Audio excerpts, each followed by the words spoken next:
ত্রয়োদশ জাতীয় সংসদ নির্বাচন সামনে রেখে বিএনপি গত ৩ নভেম্বর ২৩৭টি আসনে প্রার্থী তালিকা ঘোষণা করে। তবে কৌশলগত বিবেচনায় ৬৩টি আসন ফাঁকা রাখা হয়। পরে মাদারীপুরে এক আসনের ঘোষিত প্রার্থী কামাল জামান মোল্লার মনোনয়ন স্থগিত করে দলটি। এই ফাঁকা আসনগুলো নিয়ে সাম্প্রতিক সপ্তাহগুলোতে জোট শরিকদের সঙ্গে নিয়মিত আলোচনা চালাচ্ছে বিএনপি। দলীয় সূত্র জানায়, শরিক দলের জমা দেওয়া প্রার্থী তালিকা পর্যালোচনা করে বিএনপি একটি শর্ট লিস্ট তৈরি করেছে।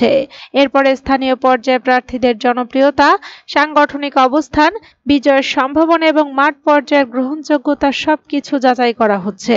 সংশোধিত আরপিও অনুযায়ী শরিকদের নিজেদের প্রতীকে নির্বাচন করতে হবে। এই বাধ্যবাধকতাও আসন বন্টন প্রক্রিয়ায় গুরুত্বপূর্ণ বিবেচনায় রাখা হয়েছে।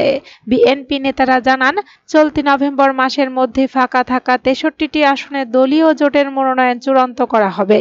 তফসিল ঘোষণার আগে প্রার্থী তালিকা প্রকাশের লক্ষ্য নিয়ে এগোচ্ছে দল। এ বিষয়ে সিদ্ধান্ত নিতে বিএনপির ভারপ্রাপ্ত চেয়ারম্যান তারেক রহমান খুব শিগগিরই জোটের প্রধান নেতাদের সঙ্গে ভার্চুয়াল বৈঠক করেন। বৈঠকের আলোচনার উপর নির্ভর করে জোট ও বিএনপির প্রার্থী একই সঙ্গে কিংবা ধাপে ধাপে ঘোষণা হতে পারে। এদিকে ঘোষিত ২৩৭ আসনের কয়েকটিতে স্থানীয় দ্বন্দ্ব তৈরি হওয়ায় সেই সমস্যাও সমাধানে উদ্যোগী হয়েছে বিএনপি। কেন্দ্রীয় নির্দেশনায় জেলা ও মহানগর পর্যায়ের নেতাদের দায়িত্ব দেওয়া হয়েছে বিরোধ মিটিয়ে আনার। কোথাও সমাধান না হলে মনোনীত প্রার্থী ও মনোনয়ন প্রত্যাশীকে ঢাকায় ডেকে এনে সমঝোতা করিয়ে দেওয়া হচ্ছে।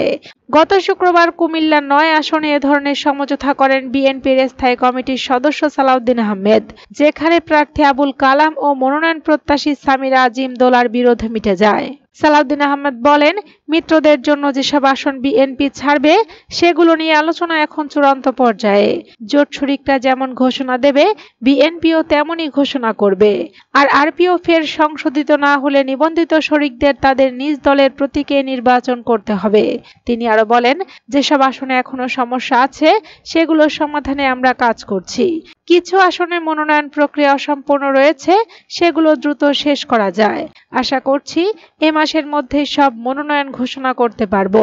অন্যদিকে জাতীয়তাবাদী সমমনা জোট ও ১২ দলীয় জোটের সঙ্গে বিএনপির সাম্প্রতিক বৈঠকে মিত্ররা দ্রুত মনোনয়ন প্রক্রিয়া সম্পন্ন করার অনুরোধ জানায়। তারা বলেন, বিএনপি ২৩৭ আসনে প্রার্থী ঘোষণা করায় প্রতিদ্বন্দ্বীরা ইতিমধ্যে প্রচারণায় নেমে পড়েছে। ফলে শরিকদের ক্ষেত্রেও দেরি না করাই উত্তম। বৈঠকে সংশোধিত আরপিওর বাস্তব প্রয়োগ নিয়ে আলোচনা হয়। ফ্যাসিবাদ বিরোধী যুগপৎ আন্দোলনের মিত্ররা ছাড়াও জামায়াতের বাইরে ইসলামী এবং বামপন্থী কয়েকটি দলকে নিয়ে বৃহত্তর নির্বাচনী জোট গঠনের প্রক্রিয়ায় রয়েছে বিএনপি। এদের মধ্যে বেশ কয়েকটি দলের নিবন্ধন রয়েছে। সংশোধিত আরপিও অনুযায়ী এসব দলকে নিজেদের দলীয় প্রতীকে নির্বাচন করতে হবে। গত ৪ নভেম্বর আরপিও সংশোধন অধ্যাদেশ ২০২৫-এর গেজেট জারি করেছে অন্তর্বর্তী সরকার।